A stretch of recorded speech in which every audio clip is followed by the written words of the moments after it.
தண்ணீர். இவங்க அவங்களோட மனைவியின் கைகளை பிடிச்சதை விட ஸ்டேரிங்கோட கைகளை பிடிச்சதுதான் அதிகம்.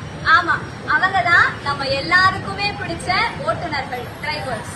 இன்னைக்கு நம்ம கொண்டாடுறது ஓட்டுநர்கள் தினம், டிரைவர்ஸ் டே. ஆமா, நம்ம எல்லாருமே தீபாவளி, பொங்கல் இந்த மாதிரி பண்டிகை நாட்கள்லாம் வரும்போது நம்ம ஊர்ல போய் செலவு பண்ணா நல்லா இருக்குமே இந்த நாட்களை அப்படின்னு நினைப்போம். ஆனா நம்ம எல்லாரையுமே அந்த ஊருக்கே கொண்டு போய் சேர்க்கிறவங்க தான் நம்ம ஓட்டுநர்கள். அவங்களுடைய பண்டிகை நாட்களை நம்மளுக்காக செலவு பண்ணி நம்மளோட சந்தோஷத்துல அவங்க சந்தோஷப்படுறவங்க தான் நம்ம டிரைவர்ஸ், ஓட்டுநர்கள். கண்டிப்பா.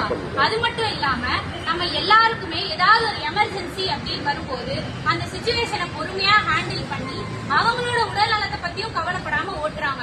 இதுல முக்கியமா நிறைய டிரைவர்ஸ் வேலைக்கு சாப்பிடாம அவங்க டியூட்டிக்கு முக்கியத்துவம் கொடுக்குறாங்க.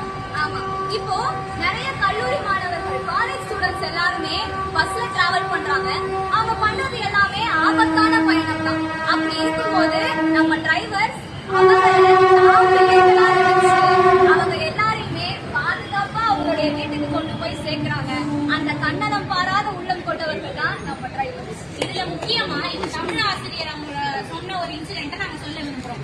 அவங்க teacher training Queen Mary's college, அதாவது ராணிமேரி கல்லூரியில் படிச்ச காலத்துல பெண்களுக்கு அவ்வளவு பாதுகாப்பு கிடையாது. முக்கியமா பஸ் சேவை அப்படின்னு வரும்போது பெண்களுக்கு